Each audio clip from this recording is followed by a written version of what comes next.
How to change background theme in Tumblr. In this video, I'm going to show you how you can customize the app. First of all, open the application.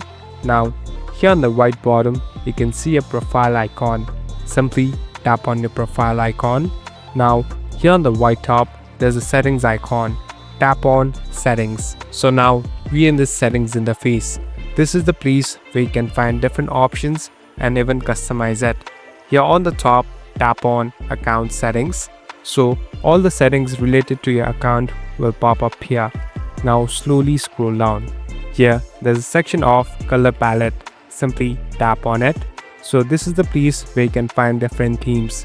Now you can customize and select the one that you like. At last, you can go back and it's all set to go. Thank you for watching this video. I hope this video will help you.